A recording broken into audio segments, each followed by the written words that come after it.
नमस्कार दोस्तों। आज हम बात करेंगे कवि ऋतुराज द्वारा लिखित कविता कन्यादान के बारे में। पहले जान लेते हैं कवि ऋतुराज के बारे में, उनके जीवन परिचय के बारे में। चलिए शुरू करते हैं। जीवन परिचय।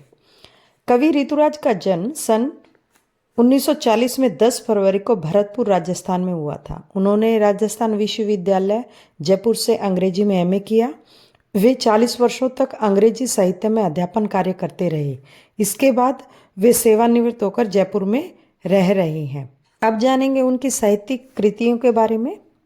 उनके द्वारा अब तक 8 काव्य संग्रह प्रकाशित हो चुके हैं, जिनमें से है कुछ प्रमुख। एक मरण धर्मा और अन्य, पुल पर पानी, सूरत नीरत, लीला मुखारविंद, मैं अंगीरस, आशा नाम नदी, कितना थोड़ा वक्त, अबेकस आदि प्रमुख हैं। उनको मिले हुए पुरस्कार हैं सोमदत्त परिमल सम्मान पुरस्कार, मीरा पुरस्कार, पहल सम्मान, बिहारी पुरस्कार आदि। उनकी साहित्यिक विशेषताएं हैं। कवि ऋतुराज ने मुख्य धारा से अलग हटकर समाज के हाशिए के लोगों की चिंताओं को अपने लेखन का विषय बनाया। उनकी रचनाओं में दैनिक जीवन के अनुभव का यथार्थ चित्रण हुआ है। उनका काव्य अपने आसपास की रोजमर्रा जिंदगी में घटित होने वाले सामाजिक शोषण और विडंबनाओं पर भरपूर निगाह डालता है। इसी कारण से उनकी भाषा अपने परिवेश और लोक जीवन से जुड़ी हुई लोक भाषा है। चलिए शुरू करते हैं उनकी कविता कन्यादान। प्रथम काव्यांश है।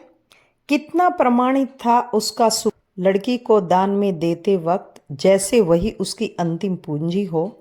लड़की अभी शयानी नहीं थी, अभी इतनी भोली सरल थी कि उसे सुख का आभास तो होता था, लेकिन दुख बाचना नहीं आता था। पाठिका थी वह धुंधले प्रकाश की, कुछ तुकों कुछ लयबंद पंक्तियों की। इसके शब्दार्थ हैं। प्रामाणिक का मतलब सच्चा, वास्तविक। पूंजी का अर्थ है धन।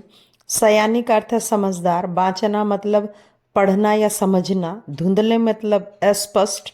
आभास माने अनुभव या महसूस करना। इसकी व्याख्या इस प्रकार है कि जब बेटी को विदा करते हुए माँ को जो दुख होता है उस विषय में बताया गया है। बेटियां सदैव माँ के निकट और उसके सुख दुख को समझने वाली होती है। वह हर परेशानी में माँ का हाथ बटाकर उसका साथ देती है। जब वही बेटी उससे दूर जा रही है तो उसे लगता है कि वर्षों से संचित निधि उससे कहीं दूर जा रही है। कवि कहते हैं कि बच्ची अभी भोली भाली सीधी है, अभी कच्ची उम्र की है। उसने मायके में केवल सुख का भोग किया है, दुख के बारे में तो उसे पता ही नहीं है, और न जाने उसे अपने दुखों और परेशानियों को हल करना आएगा या नहीं। अभी तो उसके सामने काल्पनिक सुखों का विस्तृत फलक है और उसे दुनियादारी का कुछ भी पता नहीं है। आगामी जीवन में ससुराल में आने वाली समस्याओं व संघर्षों का उसे तनिक भी भान नहीं है। लड़की के कन्यादान के समय माँ का दुखी होना वास्तविक है, क्योंकि माँ अपने कलेजे के टुकड़े को पराये के हाथों में दान में दे देती है। उस समय माँ को यह लगता है कि लड़की उसकी अंतिम पूंजी है, और क्योंकि उसने अपनी सभी संस्कार अपनी बेटी में डाले हैं। लड़की जब कन्यादान में दी जाती है तब वह इतनी समझदार नहीं होती, वह बहुत भोली होती है। उसे छल कपट नहीं आता, उसे सुख का तो पता होता लेकिन दुख समझ नहीं आता। इसीलिए वह अपने ही घर में जाकर यानी ससुराल में जाकर दुखी होती रहती है। माँ अपने ऊपर हुए जुल्मों की पाठिका थी, यानी माँ ने हर दुख को सहा था, समझा था। वे दुख आज भी धुंधले प्रकाश की तरह उन्हें याद आते रहे हैं। स्त्री होने के कारण उसे समाज द्वारा जिन यातनाओं को अपने पति के घर में विवाह उपरांत सहना पड़ा था, उनसे वह अच्छी तरह परिचित थी। समाज द्वारा लड़कियों के लिए नियमित कुछ तर्क और लयबद्ध परंपरागत उक्तियों को वह अच्छी तरह समझती थी। उसी परंपरागत उसूलों के कारण उसे सारा जीवन स्त्री होने का दुख सहना पड़ा था। चलिए अब जानेंगे दूसरे काव्यांश के बारे में। माँ ने कहा पानी में झांक कर अपने चेहरे पे मत रीझना, आग रोटियां सेकने के लिए है, जलने के लिए नहीं। वस्त्र और आभूषण शाब्दिक भ्रमों की तरह है, बंधन है स्त्री जीवन की। माँ ने कहा लड़की होना, पर लड़की जैसी दिखाई मत देना। इस शब्द में मुश्किल शब्द है रीझना, जैसे खुश होना। भ्रम का मतलब दुविधा।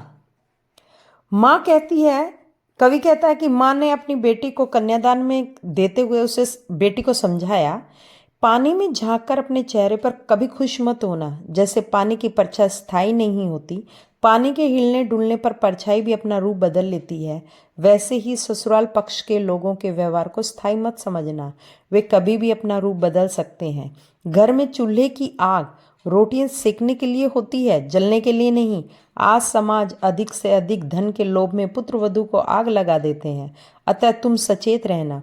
तुम्हें खुश होने के लिए ससुराल पक्ष द्वारा दिए गए कपड़े और गहने शाब्दिक भ्रम में डालने के बंधन है।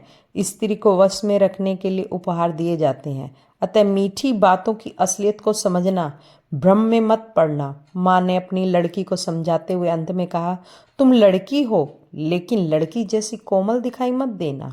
हमेशा ससुराल के विपरीत व्यवहार का विरोध करने के लिए तैयार रहना। इस प्रकार हमने जाना कि ऋतुराज ने अपनी कविताओं में हाशिए से हटकर एक माँ के दर्द को, अपनी बेटी के कन्यादान के समय जो दुख होता है उसे अपने लोक भाषा के द्वारा परिवेश में, अपने भाषा परिवेश के द्वारा समझाया है। इस प्रकार हमने जाना कवि ऋतुराज ने कन्यादान कविता के माध्यम से विवाह के बाद स्त्री जीवन में आने वाली चुनौतियों को प्रकट किया। विवाह के बाद विदाई के समय एक माँ अपनी बेटी को अपने जीवन से जुड़े सभी सुख दुख के अनुभव को साझा करती है और परंपरागत आदर्शों के साथ साथ हिंसा और अत्याचार शोषण के विरुद्ध आवाज उठाने की प्रेरणा देती है। माँ कहती है, कभी भी अपने सौंदर्य का घमंड मत करना, यह तो एक दिन समाप्त हो जाता है, और व्यवहारों में मधुरता लाने का प्रयास करना। दोस्तों, अगर आपको मेरा वीडियो पसंद आ रहा है तो लाइक करें, सब्सक्राइब करें और मुझे कमेंट सेक्शन में जाके बताएं कि मुझे किस टॉपिक पे वीडियो बनानी चाहिए। और मेरा वीडियो देखने के लिए आपका बहुत बहुत धन्यवाद।